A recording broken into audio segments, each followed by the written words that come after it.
telling me something about it? Is there some information carrying words in it that say, impacting teenagers for the better?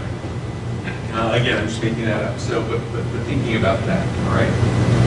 And so looking at your metrics, and this probably looks familiar if you have constant contact, where it tells you this is the date, the name of the email that went out, how many were sent, how many bounces. A lot of folks don't do the administrative work of keeping up on these bounces. And again, that can be really important. I know an organization that their $10,000 a year donor changed their email address. They didn't catch it. They just stopped hearing from the organization, and so the organization stopped hearing from them. All right? So don't just think, oh, I don't have to care about these email addresses that bounces.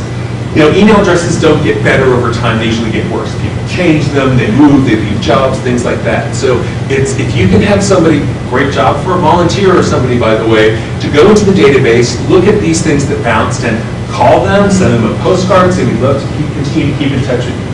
As I said, you're going to have some general churn, about 18% a year are going to kind of leave and join your list. That's fine. And then again, looking at how many people open it, how many people click on things. Whenever I talk about this, folks always say, so what's a good open rate? What's a good click-through rate? There are statistics. There's a great e-benchmarks report that'll tell you, in general, what are good rates. I don't think that's very useful. What's useful is your data about what you do and looking at trends over time. So, for example, in this example, the low was like 18%, the high is 25%. So this is about the normal range for them. This is what they should be focused on. And how might we get that open rate to move up from 25 to 28? Maybe our goal or a benchmark is 30%. But look at your own information, your own metrics over time. Same with clicks, Go in and look, wow, this got 18% clicks, this got 14%, some of these others got like 4 and 1. What was different about those e-newsletters? What can I learn? So you've got that learning loop that tells you, same with your website, wow, people are really interested in this kind of content that we're putting out, let's do more of that. Okay, does that make sense? So, it's about building your list everywhere. It's about testing approaches and trying different things, and tracking results and responding to data. Does anyone have email completely figured out or have questions about email? No, please, question. What are your thoughts Can we get it on the mic?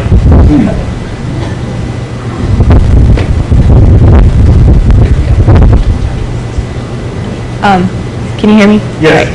What are your thoughts about doing an email newsletter that links to a PDF for more information? So the stories are just maybe the first paragraph. Okay. Read on for more information, or click to visit the, the hosted newsletter. Yeah.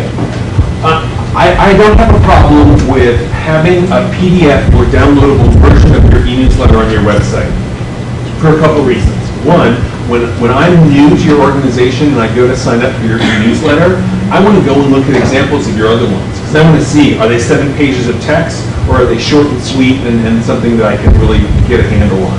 So I think that's fine. But if you send me an email and I click on the link and it goes to a PDF that then opens, there's a couple issues. One, you don't have to go far out of San Francisco or probably Pittsburgh to get into dial-up. People who don't have high-speed access.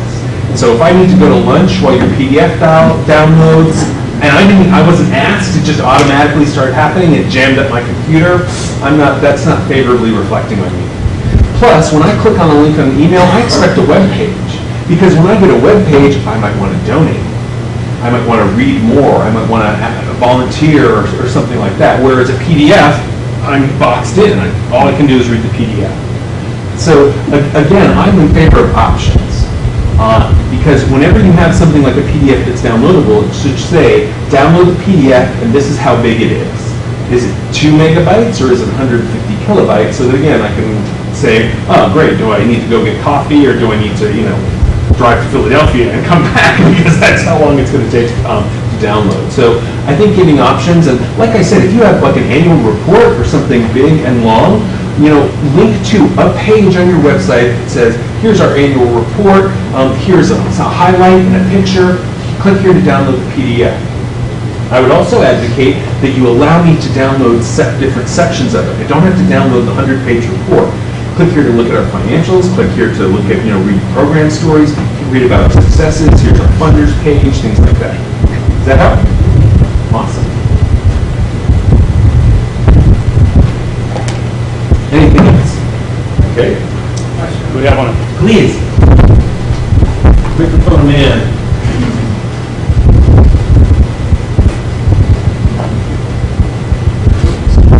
Okay, if we're paying attention to the way we want people to contact us, we have some people who want that printed newsletter. But we also have people who want the email, so imagine we're going to have to do both. Which one do you do first? If you're just starting with it? Yeah. I mean, it depends. Probably could depend on your resources. So if you're not used to producing a regular newsletter, you may need to start, with that engine going. You've got to get your staff to start producing content that can go into it, have that working for a while, and then put it in. And for most organizations, it's lower cost to start with an e-newsletter. Again, though, if I were you, the first thing I would do is ask my donors, ask my members, ask my program participants, whoever it is that I'm working for, because what's the organization? Mount Lebanon Village. Great. And so who's your audience? Ages 50 and over. Awesome. So, I would say then, and allow me to specify. Can you send out both maybe a postcard and an email if you have any email addresses and say, we'd love to know how you'd like us to keep in touch with you. Click here to let us select your preference, and we'll make sure to either send you the print or send you the email. And then on like a monthly basis, how does the print version compare to the e-newsletter? Because the e-newsletter is going to be full of links and those little things with pictures. When you go to do the print one, how in-depth does it go? So oftentimes what I've seen is that oftentimes it's just 2 pages because it's kind of short and sweet, but you pick out like the 2 best stories. Sometimes what I've seen organizations do is look back over the last 2 months, what was the most popular story? We're going to make sure that it goes in the print newsletter for folks that may not have looked. And we may want to create a story just for the print newsletter, and we'll put it up on the web a couple weeks later, so those print people also kind of feel special. And part of the newsletter is going to say, here are some great other links. And so read more on our website about this. To, again, try to drive traffic to the site. Awesome, thanks. Great question. As far as I know, our first high school student attendee of TechNow in the 8-year history of it.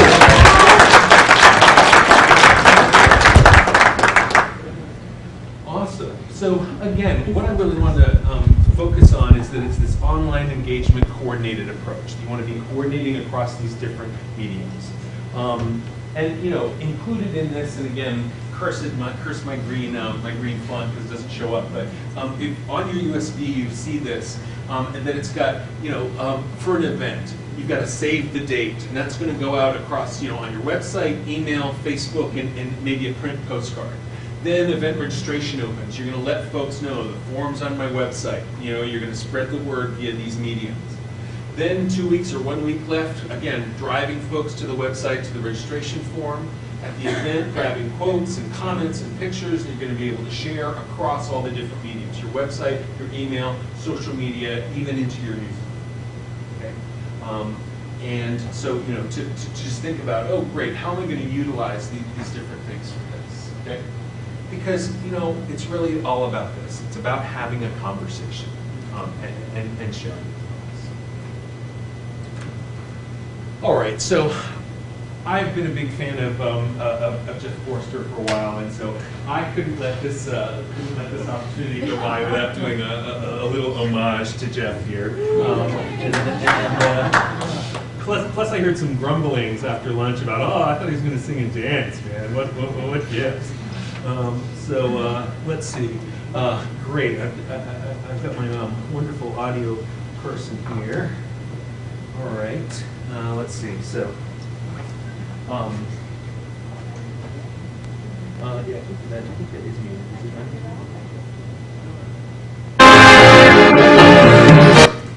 there we go.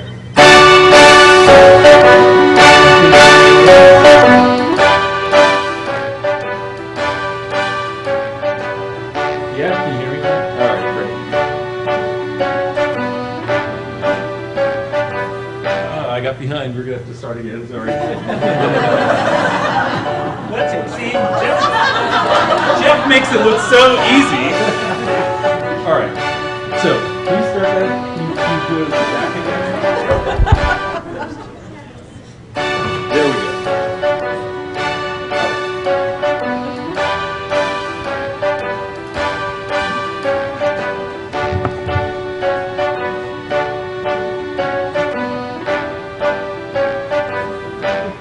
spreading your content.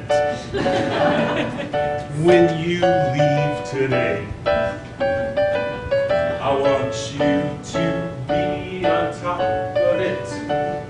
Your online engagement, these nonprofit stories are longing to be shared all around the internet, websites and emails. Wake up to an internet that doesn't sleep, and find your queen of Google, top of the email heap. Your online blues will be melting away. You'll increase interactivity. Oh, website, if you can measure traffic there, you're gonna measure it anywhere. It's up to your website and email.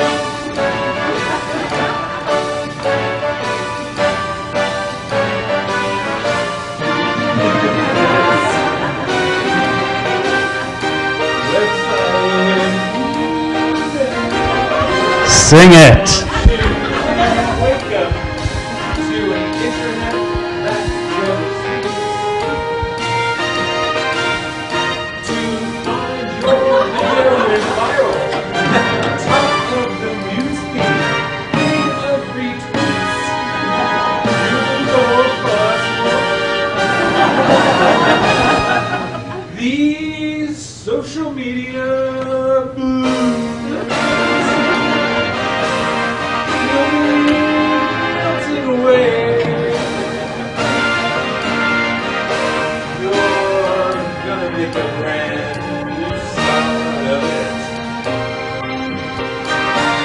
Website and email, and if you can post it there, you're gonna post it everywhere.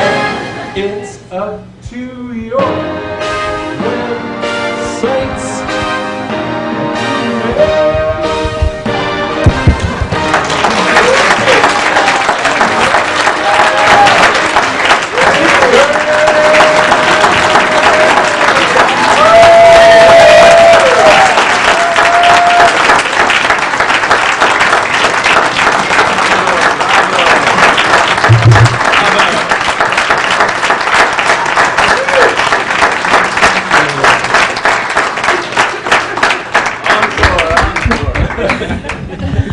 Not for me. Ladies and gentlemen, John Kenyon. Thank you, John.